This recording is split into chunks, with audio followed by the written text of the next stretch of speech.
Berawal di kota Sisilia, film diawali dengan seorang bos mafia pemilik kebun anggur, yang mana sedang dalam perjalanan pulang setelah mendapat kabar buruk dari salah satu bawahannya. Sebelum memasuki pintu gerbang, ia dikejutkan oleh beberapa anak buahnya tergeletak bersimpahan darah. Bos mafia bernama Lorenzo tersebut meminta anaknya menunggu dalam mobil. Ia cukup heran melihat satu anak buahnya yang sudah menunggu dengan wajah pucat dan terlihat begitu ketakutan. Dengan rasa gugup anak buah tersebut berkata bahwa dia diminta untuk menunggunya di luar. Mereka pun segera masuk dan betapa terkejutnya Lorenzo melihat kebrutalan yang telah terjadi pada anak buahnya begitu mengenaskan.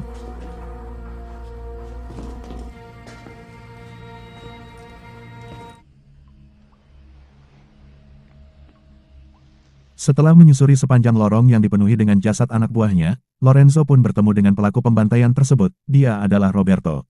Lorenzo yang dibuat heran dengan kedatangannya seorang diri bahkan berniat menemuinya meski sudah tahu siapa Lorenzo tersebut. Roberto berkata, kalau saja ia diizinkan masuk tak akan terjadi pertumpahan darah, dan maksud kedatangan Roberto hanya ingin mengambil kembali sesuatu yang telah Lorenzo curi dari orang lain. Lantas Lorenzo menjelaskan bahwa itu hanya beberapa meter saja dari tujuannya kemari. Seketika setelah Roberto melihat kunci pada ikat pinggang si bos, ia yakin bahwa barang tersebut tersimpan pada ruang yang harus dibuka dengan kunci itu. Lantas Roberto memberi waktu 9 detik untuk menyerahkan sesuatu yang ia cari. Ia juga menjelaskan bahwa anak buahnya sebelah kanan akan mati karena kecerobohan anak buah sebelah kiri terlalu dekat dengannya. Mereka semua heran dengan ucapan Roberto, hingga waktu yang diberikan pun habis dan kebrutalan pun kembali terjadi.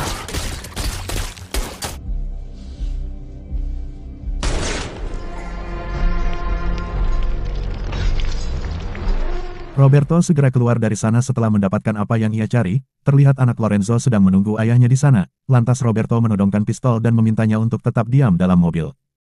Sungguh tak disangka, bocah tersebut dengan berani menembak Robert dari belakang. Meski ada kesempatan, namun Robert enggan membalas karena dianggap masih bocah dan itu melanggar etika. Dengan lukanya yang cukup parah, Robert memaksakan diri mengendarai mobil melanjutkan perjalanan, hingga pada akhirnya ia pingsan dan ditemukan petugas kepolisian sedang patroli. Polisi tersebut membawanya ke sebuah kota kecil bernama Altamonte untuk merawat lukanya pada dokter setempat bernama Enzo. Ketika sadar Robert ingin segera pergi tapi dokter melarangnya karena lukanya belum sembuh total. Si dokter bertanya tentang Robert apakah dia menolong orang baik atau jahat, dan Robert pun menjawab bahwa dirinya pun tidak tahu. Seketika Enzo yakin bahwa Robert orang baik dan pantas diselamatkan.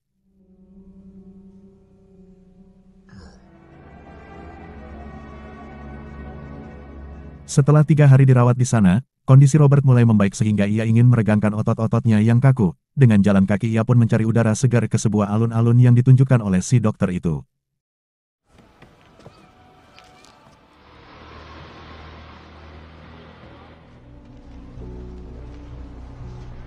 Robert terlihat sedang duduk di sebuah kafe dengan menikmati secangkir teh celup. Ia melihat orang-orang di sekitar nampak damai sehingga ia pun merasakan ketenangan di kota kecil itu.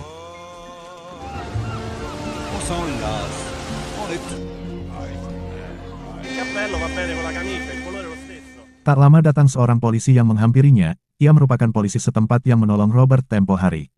Polisi tersebut bernama Gio. Ia menemui Robert untuk memberikan kunci mobilnya yang sekarang berada di tempat parkir belakang stasiun.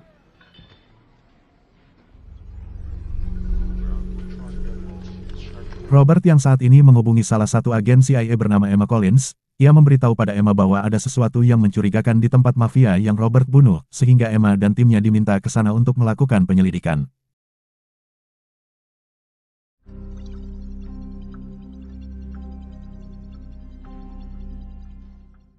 Cerita kembali pada Robert yang sedang jalan-jalan sambil menunggu lukanya sembuh total. Tak sengaja ia melewati sekelompok gangster di sana, yang mana ketua gangster itu bernama Marco. Ia sedang melakukan penagihan paksa terhadap salah satu pedagang ikan bernama Angelo yang telat membayar iuran. Kali ini Marco dan kawan-kawan selamat karena tindakannya diketahui Robert dalam kondisi tidak baik-baik saja.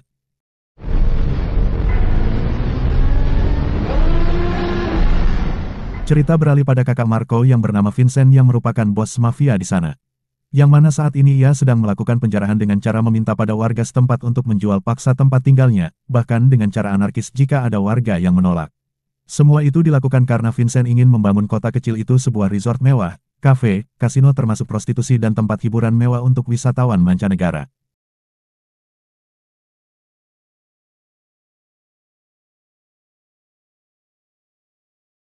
Sementara di kediaman almarhum Lorenzo yang telah Robert bunuh, di sana Emma dan tim CIA menemukan beberapa drum anggur yang berisi sejumlah narkoba dan beberapa mayat yang ditemukan, dan anehnya hanya sepasang sidik jari ditemukan di sana, sehingga membuat Emma dan seluruh tim penasaran dengan pelaku semua ini. 11 million US.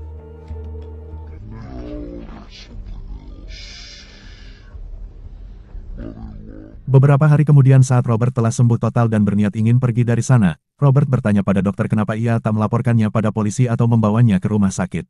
Si dokter menjawab, karena kau orang baik yang pantas diselamatkan.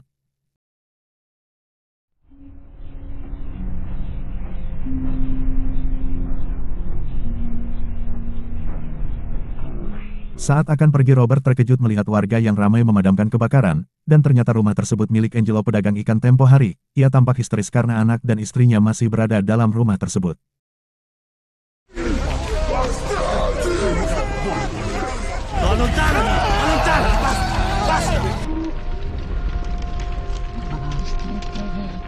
Saat Robert menoleh ke belakang terlihat Marco dan kawan-kawan yang hanya melihat dari kejauhan, sehingga membuat Robert curiga dan yakin bahwa mereka lah pelakunya.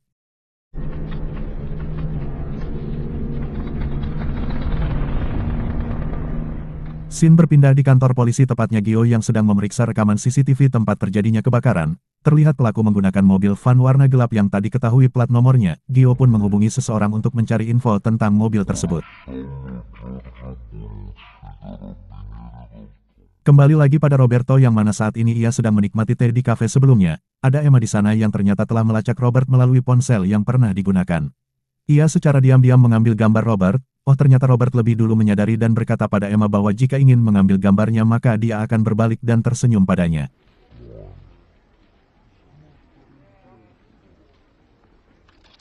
Tujuan Emma menemui Robert ingin menanyakan siapa dirinya, pada siapa ia bekerja, bagaimana sidik jarinya tak bisa dilacak dan bagaimana bisa seorang diri membantai sekelompok mafia di tempat tersebut. Robert menjawab bahwa dia datang ke Sisilia hanya ingin mengambil sesuatu dari bos mafia itu yang telah dicuri dari orang lain. Saat Robert di sana tak sengaja melihat narkoba dan barang lain yang ada, namun ia tak ikut campur karena itu bukan tujuannya lagi, sehingga Robert memilih untuk melaporkan pada Emma.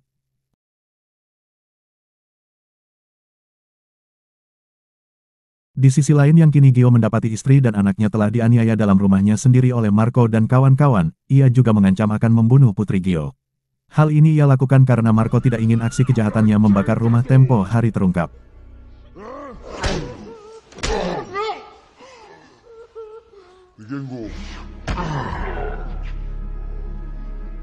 Robert yang saat itu berkunjung ke rumah dokter dan melihat Gio terluka, lantas Robert menanyakan siapa sebenarnya yang membuat kericuhan di kota yang tentram ini. Dengan rasa takut dokter menjawab bahwa pelakunya adalah para mafia terutama bos mereka bernama Vincent yang sudah lama membuat keresahan di kota ini.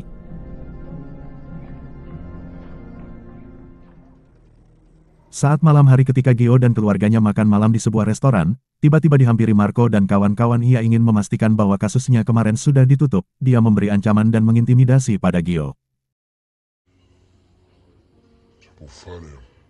Tanpa disadari oleh Marco, ia diawasi oleh Robert dengan tatapan tajam. Karena Marco merasa tertantang, ia seketika menghampiri meja Robert dan duduk tepat di depannya. Seketika itu juga Robert berkata bahwa ia mulai menyukai tempat ini, dan ia juga minta tolong pada Marco jika ingin melakukan kejahatan tolong lakukan di tempat lain. Seketika Marco dan teman-temannya tertawa. Dirasa mereka menyepelekan, Robert membuat gerakan cepat dan menekan sela-sela antara jari telunjuk dan ibu jarinya sehingga membuatnya sakit yang luar biasa. Ia memberi penjelasan yang mana ia tekan adalah saraf median merupakan saraf yang mengirim rasa sakit ke otak dengan skala hitungan 1 sampai 10. Yang jika dalam hitungan keempat saja bisa membuatnya terberak dalam celana, namun Robert hanya melakukan tekanan pada hitungan ketiga yang itu pun sakitnya luar biasa, sehingga membuat Marco dan temannya menuruti permintaan Robert untuk pergi dari restoran itu. Karena merasa dipermalukan lantas Marco melapor kejadian itu pada Vincent. Tak cukup sampai di situ, Marco meminta pistol pada temannya dan berniat menghabisi Robert malam itu juga. Namun seperti biasa, yang terjadi justru mereka mati mengenaskan seperti lawannya yang sudah-sudah.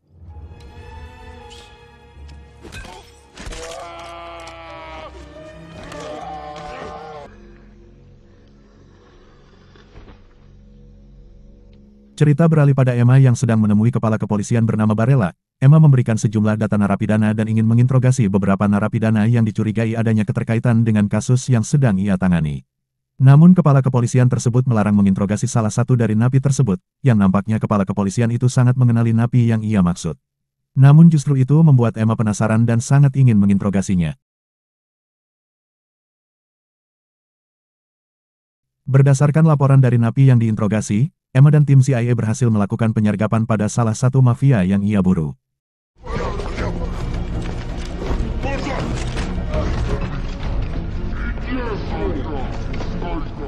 Sesaat setelah Emma menutup telepon dari Robert, tiba-tiba ledakan terjadi pada mobil yang akan Emma kendarai.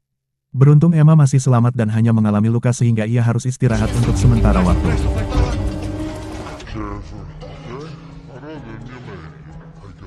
Di sisi lain Bapak Kepala Kepolisian sedang mendatangi rumah Vincent, yang ternyata selama ini dia menerima suap dari bos mafia tersebut. Maksud kedatangannya selain bela sungkawa atas kematian adiknya, ia juga memperingatkan pada Vincent untuk menghentikan segala aktivitasnya untuk sementara waktu, karena jelas bisa membahayakan karir Kepala Kepolisian tersebut. Namun Vincent yang merasa berkuasa di kota itu dan tak suka apabila ada yang berani memerintahnya, ia meminta pada Kepala Kepolisian tersebut untuk tetap menjaga rahasia dan bahkan tak segan memotong tangan Kepala Kepolisian tersebut.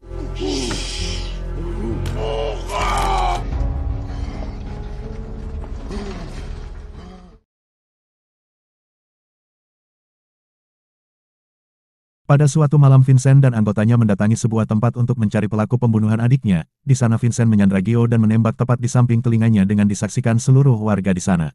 Tak lama Robert muncul dan menyerahkan diri dengan meletakkan pistolnya. Ia terima dengan balasan Vincent dan memintanya untuk tidak melakukan di sini.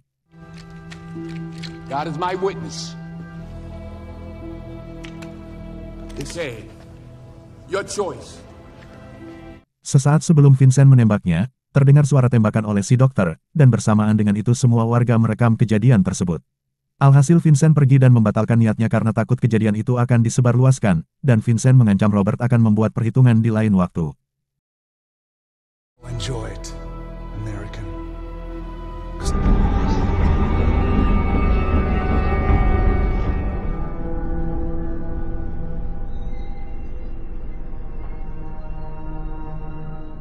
Setibanya di rumah, Vincent marah dengan anak buahnya karena merasa tak punya harga diri sebagai mafia kalah hanya dengan ponsel. Sehingga besok tepatnya mereka berencana akan menghabisi Robert dan membakar kota kecil ini agar balas dendam untuk adiknya dan keinginannya merubah kota ini tercapai.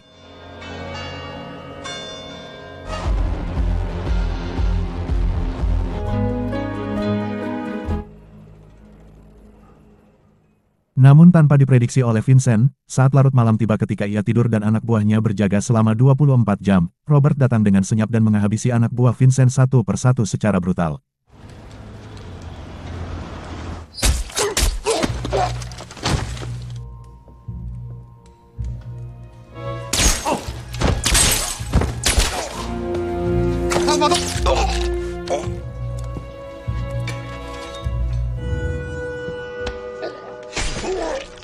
Dan hanya menyisakan Vincent seorang diri yang masih tidur lelap, tiba-tiba dibangunkan oleh tetesan darah di wajahnya dan mayat anak buahnya jatuh dari atas.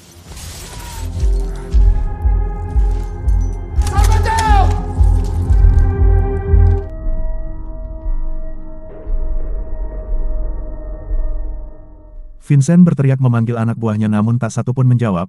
Ia baru menyadari bahwa semua anak buahnya tewas mengenaskan seketika ia ketakutan dan menembak ke segala arah.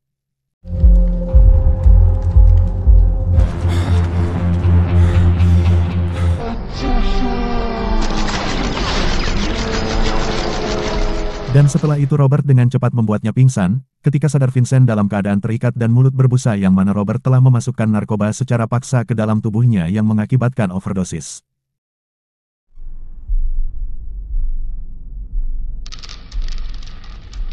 Robert memberi kesempatan pada Vincent untuk pergi ke dokter, namun waktu yang dibutuhkan Vincent tidak lebih dari 6 menit, jika lebih dari itu maka jantung Vincent akan berhenti berdetak. Dengan sempoyongan Vincent berusaha menyelamatkan nyawanya, namun apa daya takdir berkata lain dan Vincent tewas mengenaskan.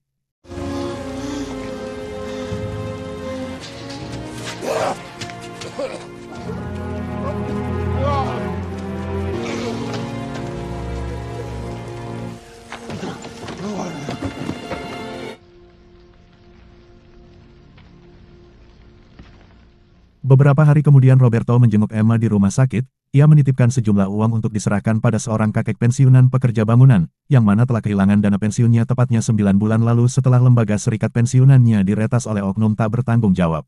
Dan uang tersebut Robert ambil dari bos mafia di awal film yang bernama Lorenzo. Hari berikutnya setelah Emma sembuh ia segera memberikan uang itu pada kakek dan istrinya, yang pada saat itu mereka akan pindah dari sana. Lantas kakek itu menanyakan siapa orang yang mau membantunya seperti ini. Emma tak menjawab pertanyaan itu dan lalu pergi meninggalkan mereka, yang pertanda film pun berakhir.